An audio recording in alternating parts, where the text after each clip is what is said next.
एक दिन बादशाह अकबर अपने दरबार में विराजमान थे।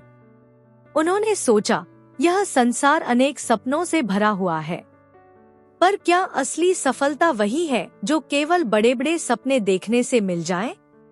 नहीं, असली सफलता तो उन सपनों को साकार करने में है जिन्हें मेहनत और ईमानदारी से पूरा किया जाता है। इसलिए अकबर ने आदेश दिया, मेरे राज्य में एक सपनों का बाजार लगवाया जाए, जहां हर व्यक्ति अपने सपनों का वर्णन करे और जो अपना सच्चा प्रयास करके अपना सपना पूरा करे, उसे राज्य द्वारा इनाम दिया जाए। अगले दिन महल के प्रांगण में एक विशाल मेला आयोजित किया गया। दरबार में व्यापारी, किसान, नौजवान, बुजुर्ग तथा अन्य जन सामान्य उपस्थित हुए। सभी ने अपने अपने सपने बड़े बड़े ढंग से पेश किए। कुछ लोगों ने दावा किया, मैंने स्वर्ग में उड़ते हुए स्वर्णमणि देखे हैं। कुछ बोले, मेरे खेत में ऐसी फसल उगी है जो धरती को धन्य कर देती है। कुछ ने कहा, मैंने अपने स्वप्न में अपने आप को राजमहल के शिखर पर बैठे देखा। परंतु इन सभी में ठोस प्रमाण और कठिन परिश्रम का कोई भाव नहीं था। तब बीरबल ने मंच पर आकर कहा, जहांपनाह, मैं आपको दिखाता हूँ कि असली सपना वही है जिसे कर्मों में बदल दिया जाए। दरबार में एक साधारण किसान रामलाल धीरे धीरे आगे आया। उसने विनम्रता से कहा, महाराज, मेरे पास कोई बड़ा सपना नहीं है, परंतु मैं अपने खेत में जो बीज बोता हूँ उसमें मुझे जीवन की खुशबू आती है। मैं चाहूंगा कि मेरे खेत को एक सुंदर उद्यान में बदल दिया जाए, जहां हर पौधा मेरे आत्मविश्वास और संतोष का प्रतीक हो। बीरबल ने रामलाल की बात ध्यान से सुनी और कहा, यह सपना बहुत सच्चा है। तुम्हारा सपना केवल शब्दों में नहीं बल्कि कर्मों में साकार किया जा सकता है। बीरबल ने रामलाल को महल में बुलवाया और राज्य के कुछ विश्वसनीय कर्मचारियों के सहयोग से उसके खेत का दौरा किया। उन्होंने पाया कि रामलाल ने अपने खेत में पूरी मेहनत, लगन और ईमानदारी से काम किया है। धीरे धीरे रामलाल के खेत में छोटे छोटे पौधे उगाए, जिनमें से फूल खिलने लगे और फल लहराने लगे। समय के साथ उसका खेत एक सुंदर उद्यान में परिवर्तित हो गया, जहां हरितिमा, फूलों की खुशबू और फलों की मिठास से पूरा वातावरण आनंदित हो उठा। अकबर को रामलाल के खेत का रूप बदलते देखकर अत्यंत प्रसन्नता हुई। उन्होंने बीरबल से कहा, बीरबल, तुमने सच्चाई का उजाला फैलाया। असली सफलता और असली खुशी वह है जो अपने प्रयासों से प्राप्त होती है, न कि केवल बड़े बड़े सपने देखने से। उन्होंने आदेश दिया कि रामलाल के उद्यान को राज्य का गौरव मानकर सभी को दिखाया जाए और उसे उपहार स्वरूप धन, वस्त्र तथा अन्य सामग्री प्रदान की जाए। एक दिन बादशाह अकबर अपने महल के आंगन में टहल रहे थे। महल के आंगन में हाल ही में एक नया झूला लगाया गया था, जिसे देखकर सभी दरबारियों में उल्लास फैल गया था। अकबर ने आदेश दिया, इस नए झूले का आनंद उठाओ, पर ध्यान रहे कि इसे संभाल कर चलना है। झूला बड़ा सुंदर और मजेदार था, जिससे बच्चे बलकों से लेकर दरबार में बैठे बड़े बुजुर्ग भी मंत्रमुग्ध हो उठे। समारोह के पश्चात सभी झूले पर खेलते रहे। अगले दिन सुबह जब महल के कर्मचारी और सेवक आंगन में पहुंचे तो देखा कि नया झूला अचानक टूट चुका था। झूले के टुकड़े बिखर गए थे। महल में हलचल मच गई। दरबार में सब लोग उलझन में थे, किसने यह काम किया? झूले को टूटने का कारण क्या था? बादशाह अकबर ने बीरबल को बुलाया और कहा, बीरबल, यह झूला मेरा प्रिय मनोरंजन था, पर आज यह टूट गया। मुझे बताओ, इसे किसने नुकसान पहुंचाया और क्यों? बीरबल ने झूले के टुकड़ों का सूक्ष्म निरीक्षण किया। उन्होंने देखा कि झूले के टूटने में जानबूझकर लगने वाला वार नहीं था, बल्कि ऐसा प्रतीत हो रहा था मानो किसी ने झूले का संतुलन बिगाड़ दिया हो। बीरबल ने सभी सेवकों, चौकीदारों एवं कर्मचारियों से पूछताछ शुरू की। सबसे पहले एक नौकर, जिसका नाम लालचंद था, से पूछा गया। लालचंद ने कहा, जहांपनाह, मैं तो अपने कार्य में व्यस्त था, मैंने कुछ भी असामान्य नहीं देखा। एक अन्य सेवक ने बताया कि रात में कुछ कर्मचारी झूले के पास बहस करते दिखाई दिए थे, पर स्पष्ट कुछ भी नहीं हुआ। बीरबल ने धीरे धीरे महल के बाग के आसपास के हालात का भी ध्यान से अवलोकन किया। उसने पाया कि झूले के आसपास की मिट्टी में कुछ ऐसे निशान थे मानो कोई हाथ से उसे धक्का दे गया हो। बीरबल ने बाद में अकबर से कहा, जहांपनाह, मैं आपको एक प्रयोग दिखाता हूं। उन्होंने सभी कर्मचारियों को एक बैठक में बुलाया और कहा, आज हम इस झूले की जांच करेंगे। मैं यह बताना चाहता हूं कि असली झूला वह नहीं होता जिसे केवल स्वयं इस्तेमाल किया जाए, बल्कि वह होता है जिसे सभी मिलकर संभालते हैं। फिर बीरबल ने घोषणा की, यदि कोई कर्मचारी अपने स्वार्थ में आकर झूले का ध्यान नहीं रखता तो झूला स्वतः टूट जाएगा। दरबार में सभी ने ध्यान से सुना। उस दिन बीरबल ने आदेश दिया कि सभी कर्मचारी झूले को मिलकर ठीक करने का प्रयास करें। कुछ कर्मचारियों ने एक दूसरे पर आरोप लगाना शुरू कर दिया, यह तुमने किया, नहीं यह तुमने किया, पर अंततः सबने मिलकर झूले के टुकड़ों को इकट्ठा किया और उसे जोड़ने का प्रयास किया। जब सभी ने मिलकर झूला जोड़ना प्रारंभ किया तो पाया गया कि झूले के टूटने का कारण वास्तव में यह था कि झूला को अकेले ताने से इस्तेमाल किया जाता था। झूले का संतुलन तभी बना रहता था जब सभी कर्मचारियों मिलकर उसकी देखभाल करते थे। बीरबल ने कहा, जहांपनाह, असली संदेश यह है कि यदि हम मिलजुल कर कार्य करें तो छोटी से छोटी चीजें भी सुरक्षित रहती हैं। झूले का टूटना यह दर्शाता है कि जब हम अपने स्वार्थ में आते हैं और दूसरों का सहयोग नहीं लेते, तब ही चीजें बिगड़ जाती हैं। अकबर ने गहरी समझ से सिर हिलाया और कहा, बीरबल, तुमने फिर से मुझे यह सिखा दिया कि एकता में शक्ति है। हमें हमेशा मिलकर कार्य करना चाहिए। एक दिन बादशाह अकबर अपने महल के आंगन में टहल रहे थे।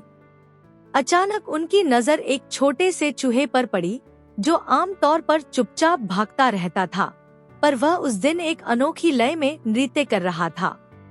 उसकी नृत्य की चाल में एक अजीब सी मस्ती थी, जिससे दरबार में सभी के चेहरे पर मुस्कान छा गई। अकबर ने उत्सुकता से बीरबल से पूछा, बीरबल, यह चूहा किस कारण से नाच रहा है? क्या इसमें कोई अद्भुत गुण है? बीरबल ने शांत मन से उत्तर दिया, जहांपनाह, मुझे लगता है कि यह रहस्य उजागर करने योग्य है। कृपया मुझे कुछ समय दीजिए, मैं इसका कारण पता लगाता हूँ। अगले दिन बीरबल ने गुप्त तौर पर आंगन में अपनी नजरें जमाई। उन्होंने देखा कि जब भी चूहा नाचता, पास ही एक नौकर चुपके से आता और अपने हाथ में से एक छोटी सी टुकड़ी पनीर छोड़ देता था। चूहा उस पनीर की खुशबू से उत्तेजित होकर अपने नृत्य में लग जाता था। बीरबल ने मन में सोचा, क्या यह चूहा स्वयं नाच रहा है या फिर किसी की चाल से नृत्य करता प्रतीत हो रहा है? उन्होंने गहन विचार किया और धीरे धीरे सबूत एकत्र किए। बीरबल ने देखा कि वह नौकर, जिसका नाम रतन था, हर बार पनीर छोड़ने में ही अपनी चालाकी दिखाता था। रतन लालच में आकर चूहा को आकर्षित करने का प्रयास करता था ताकि वह बाद में अपनी नौकरी में बढ़ोतरी का दावा कर सके। परंतु उसी रात जब बीरबल चुपके से निगरानी कर रहे थे, उन्होंने देखा कि चूहा नृत्य करते करते अचानक महल के एक कोने में गया और वहां एक बड़ी बिल्ली के पास छिप गया। सब दरबारियों में हंसी फैल गई। बीरबल ने आश्चर्य से पूछा, यह कैसे संभव हुआ? दरबार में मौन छा गया। फिर बीरबल ने हल्की मुस्कान के साथ कहा, जहांपनाह, असली चतुराई यह है कि चूहा स्वयं भी अपनी बुद्धिमत्ता का परिचय देता है। उसने देखा कि रतन द्वारा पनीर की टुकड़ी छोड़ने की चाल सिर्फ एक चाल है और उसने स्वयं अपनी मस्ती के लिए बिल्ली का ध्यान खींचने का निर्णय कर लिया। वह बिल्ली, जिसे महल में हमेशा से देखा जाता था, उसकी उपस्थिति से रतन की नजरें हट गईं। बाद में अकबर ने बीरबल की चतुराई की प्रशंसा करते हुए कहा, बीरबल, तुमने फिर से सिद्ध कर दिया कि असली बुद्धिमत्ता केवल ज्ञान में नहीं, बल्कि सूझबूझ और हास्य में भी निहित होती है। सच में सच्चाई अंततः अपने आप सामने आ जाती है। अकबर ने रतन को चेतावनी दी कि भविष्य में अपने स्वार्थ और लालच से कार्य न करे। एक दिन बादशाह अकबर अपने महल के आंगन में टहल रहे थे। दरबार में सभी मंत्रियों की चर्चा चल रही थी कि महल में हाल ही में अनजानी बिल्ली दिखाई दे रही है। वह बिल्ली बड़ी चतुराई से दीवारों पर चढ़ती, छुप छुप कर घूमती और अपनी चाल में कुछ रहस्यमयी सी बात छोड़ जाती थी। दरबार में अफवाह फैल गई कि यह बिल्ली शायद किसी चोर का संकेत देती है। अकबर ने बीरबल को बुलाया और कहा, बीरबल, मुझे बताओ, यह बिल्ली महल में कैसे आई और इसका उद्देश्य क्या है? बीरबल ने मुस्कुराते हुए उत्तर दिया, जहां पनाह, मैं इसकी जांच करूंगा और आपको सच्चाई का बोध कराऊंगा। अगले दिन बीरबल ने महल के चारों ओर निगरानी लगवाई। उन्होंने देखा कि जब भी बिल्ली धीरे धीरे महल के मुख्य द्वार के पास पहुंचती तो उसके साथ कोई हल्का सा संदूक लेकर कोई व्यक्ति गुजरता था। बीरबल ने तुरंत उस संदूक के पीछे की घटना का पता लगाने का निश्चय किया। दरबार के नौकरों से पूछताछ में एक नौकर, जिसका नाम रमेश था, बताने लगा, जहां पनाह, मैंने देखा कि रात में एक व्यक्ति बिल्ली के पीछे पीछे मुख्य द्वार की ओर जाता है। उस व्यक्ति के हाथ में एक छोटी सी पेटी होती है, जिसे वह कभी चुपके महल के पास रख जाता है। बीरबल ने ध्यान से सुना और सोचा, यह चतुर चाल हो सकती है। अगली रात बीरबल ने गुप्त निगरानी का प्रबंध किया। जब महल में सभी कर्मचारी विश्राम में थे तो उन्होंने देखा कि वह बिल्ली धीरे धीरे मुख्य द्वार की ओर चली और उसके पीछे से वह संदूक लेकर एक व्यक्ति आया। उस व्यक्ति ने बिल्ली के पास से गुजरते हुए पेटी उठाई और छिपा लिया। बीरबल ने तुरंत सिपाहियों को आदेश दिया और उस व्यक्ति को पकड़ लिया। पकड़वाने पर व्यक्ति ने घबराकर कबूल कर लिया, महाराज, मैं वही चोर हूँ जिसने रानी के गहनों को चुपके से चुराने की योजना बनाई थी। मैं सोचता था कि बिल्ली के आने से मेरा रास्ता सुरक्षित हो जाएगा, क्योंकि कोई ध्यान नहीं देगा। दरबार में बीरबल ने मुस्कुराते हुए कहा, जहां पनाह, देखिए, इस बिल्ली ने तो आपके दरबार में सच्चाई का प्रकाश फैला दिया। जो भी अपने आप को चतुर समझता है वह अंततः अपनी चाल में फंस ही जाता है। अकबर ने ठहाका लगाया और कहा, बीरबल, तुमने फिर से साबित कर दिया कि हमारे दरबार में सबसे बुद्धिमान वही हैं जो हर रहस्य को उजागर कर सकते हैं, चाहे वह बिल्ली की चाल में छुपा हो या किसी चोर की धोखाधड़ी में। एक दिन बादशाह अकबर अपने दरबार में विराजमान थे। उन्होंने सोचा, इस राज्य में मनोरंजन तथा खेलकूद से मन प्रसन्न रहता है, पर असली बुद्धिमत्ता और ईमानदारी का मूल्यांकन कैसे किया जाए? तदनुसार अकबर ने आदेश दिया कि दरबार में एक खेल प्रतियोगिता आयोजित की जाए, जिसमें प्रत्येक मंत्री और अधिकारी भाग लें। उन्होंने कहा, जिस व्यक्ति का व्यवहार नियमों के अनुरूप रहेगा, वही मेरे राज्य का असली बुद्धिमान होगा और उसे मैं विशेष पुरस्कार प्रदान करूंगा। अगले दिन महल के प्रांगण में एक विशाल वृत्त बनाया गया।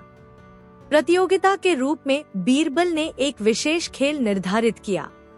खेल का नियम था, गेंद, गोला को बिना बोले एक से दूसरे व्यक्ति तक पहुंचाना है।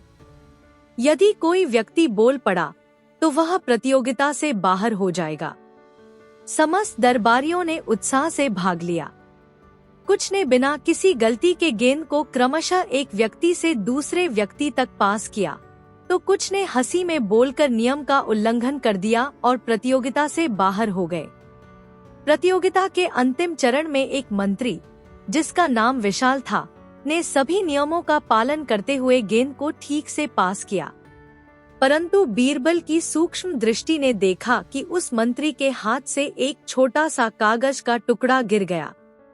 उस टुकड़े पर कुछ लिपिबद्ध था, जो स्पष्ट रूप से उस मंत्री द्वारा अपनी गलती छिपाने का प्रयास था। बीरबल ने तुरंत सभा में घोषणा की, जहां पनाह, असली बुद्धिमान वही है जो अपनी त्रुटि स्वीकार करता है।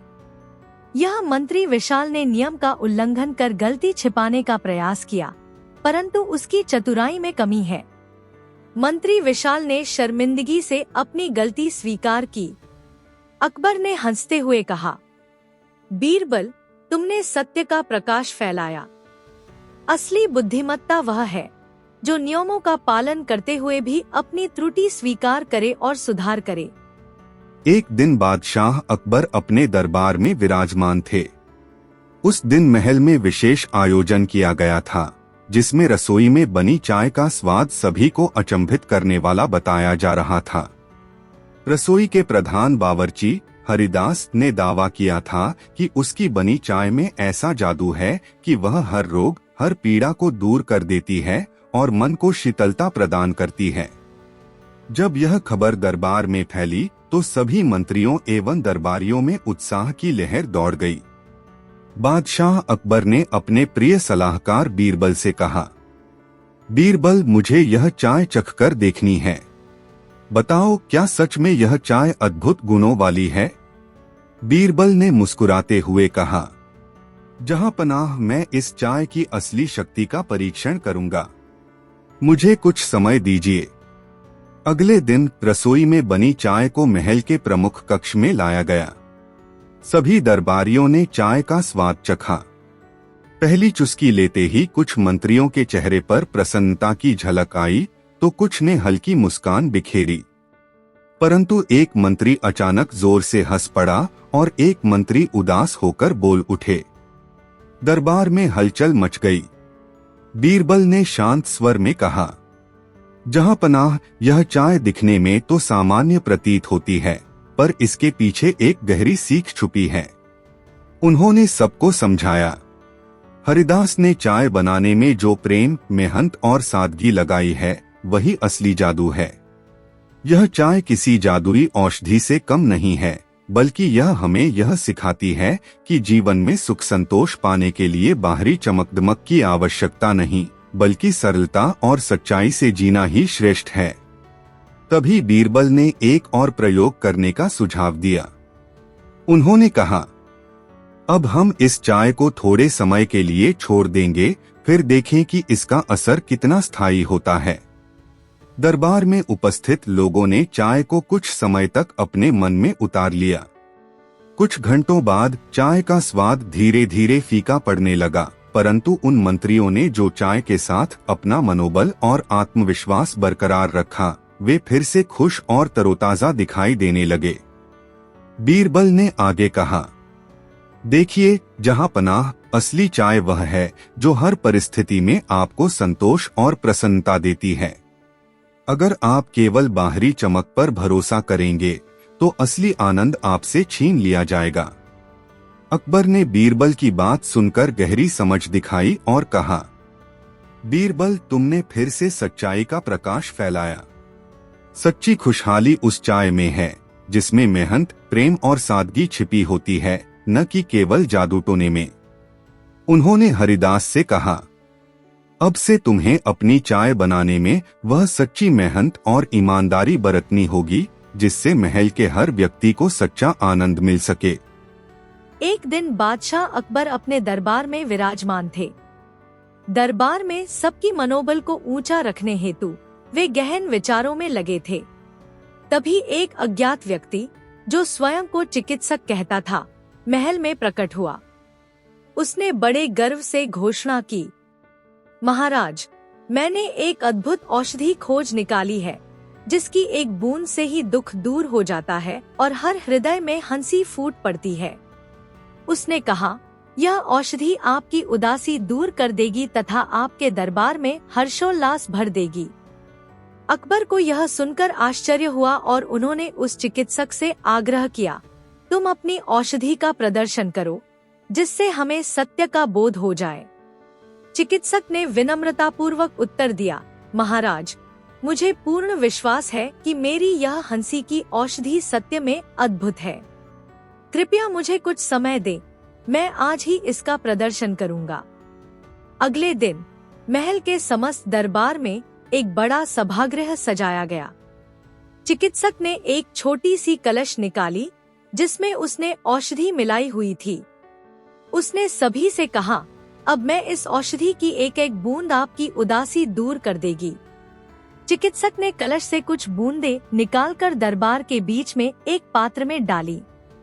उसने जोर से घोषणा की, यह औषधि लेने से आपकी मन की भारी उदासी दूर हो जाएगी और हर्ष की बौछार हो उठेगी। दरबार में कुछ मंत्री, सेवक एवं अन्य लोग उसकी बात सुनकर उत्साहित हुए, परंतु कुछ के मन में संशय भी उत्पन्न हुआ। अकबर ने चिकित्सक से प्रश्न किया, बताओ यह औषधि किस प्रकार काम करती है? चिकित्सक ने उत्तर दिया, महाराज, यह औषधि मनुष्य की अंतःकरण में छुपी हंसी की शक्ति को प्रकट कर देती है। जो भी इसे ग्रहण करता है वह स्वयं में छिपी हंसी को जागृत कर लेता है। बीरबल, जो हमेशा सूझबूझ से परिपूर्ण रहते थे, ने चिकित्सक की औषधि की जांच करने का निर्णय लिया। उन्होंने चिकित्सक से कहा, जहांपनाह, मुझे तुमसे एक प्रयोग करना है। बीरबल ने स्वयं कुछ बूंदें ली और सभी दरबारियों से आग्रह किया कि वे भी अपनी अपनी प्रतिक्रिया दें। जब बीरबल ने औषधि का स्वाद लिया तो उनके चेहरे पर हल्की सी मुस्कान आ गई, परंतु अत्यधिक आनंद की अनुभूति न हुई। कुछ मंत्री गंभीर रहे और कुछ ने हल्की हंसी बिखेरी। फिर बीरबल ने धीरे धीरे महल के बगीचे में जाकर सभी से पूछा, क्या आप सभी ने औषधि लेने के पश्चात हंसी का अनुभव किया? बहुत कम लोगों ने जोर से हंसी व्यक्त की, पर अधिकांश ने केवल मुस्कुराहट दी। बीरबल ने बाद में चिकित्सक से गोपनीय रूप से पूछा, तुम्हारी औषधि में क्या विशेष है?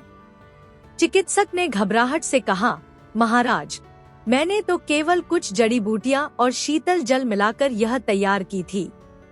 यह कोई जादुई औषधि नहीं है।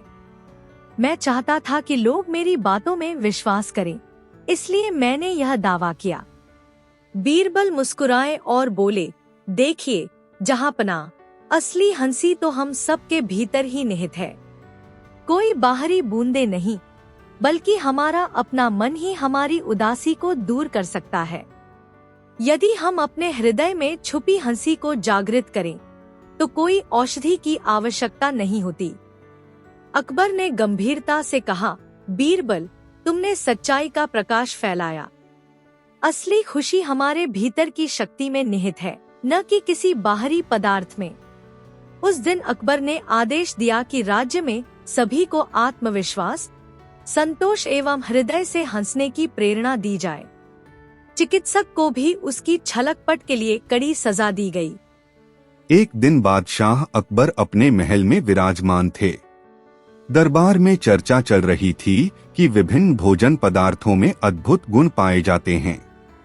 तभी एक चटाकेदार दुकानदार, जिसका नाम हरिदास था, महल में आया और बड़े गर्व से कहा, महाराज, मेरे द्वारा बनाए गए गोलगप्पे अद्वितीय हैं।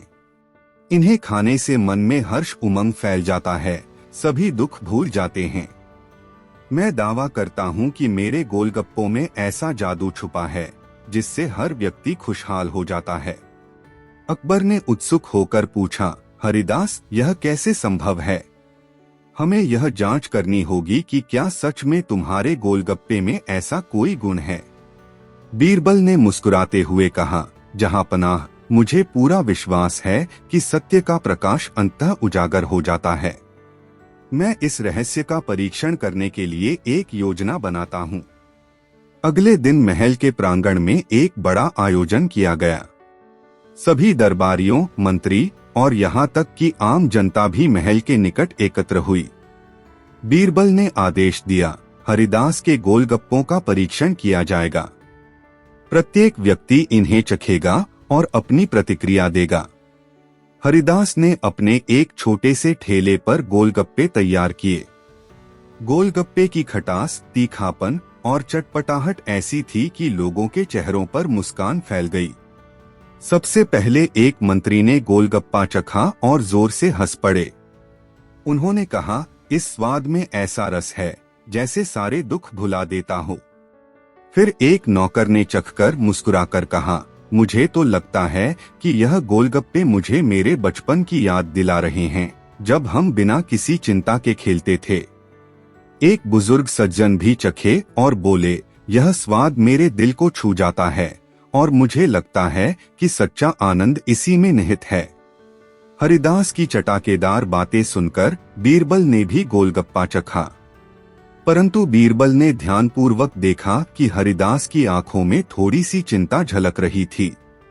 उन्होंने पूछा, हरिदास बताओ, क्या तुमने इस अद्भुत स्वाद का रहस्य किसी जादुई औषधि से तो नहीं मिलाया? हरिदास ने झिझकते हुए उत्तर दिया, महाराज, मैंने तो केवल अपनी माँ की पुरानी विधि का अनुसरण किया है। मेरे घर में हमेशा एक विशेष मसाला तैयार रहता है, जिसमें प्राकृतिक तीखापन और खुशबू दोनों सम्मिलित होती हैं। मैंने सोचा कि अगर मैं इसे गोलगप्पों में मिलाऊं तो लोग अपने दुहक भूलकर हंसते रहेंगे। तभी बीरबल ने मजाकिया अंदाज में कहा, जहां पनाह, यदि यह जादू सच में होता तो कोई भी इसे खाने के बाद अपने हाथ में उंगली तक न पकड़ पाता, परंतु यह गोलगप्पे खाने के बाद सभी के चेहरों पर मुस्कान छोड़ जाते हैं। दरबार में सभी हंस पड़े। अकबर ने गंभीर स्वर में कहा, हरिदास, तुमने अपने माँ की विधि से ऐसा स्वाद तैयार किया है कि लोगों का मन प्रसन्न हो गया, परंतु यह जादू नहीं बल्कि मेहनत, प्रेम और सादगी का परिणाम है। अकबर ने हरिदास की प्रशंसा की और कहा, आज से मेरे राज्य में हमें यह सीख लेना चाहिए कि असली जादू बाहरी नहीं बल्कि हमारे अंदर की सरलता, ईमानदारी और प्रेम में निहित है। बीरबल ने आगे कहा, बच्चों से लेकर बड़े तक सभी को यह सीख मिलनी चाहिए कि खुशहाली किसी बाहरी औषधि या जादू में नहीं बल्कि अपने भीतर की ऊर्जा और संतोष में है।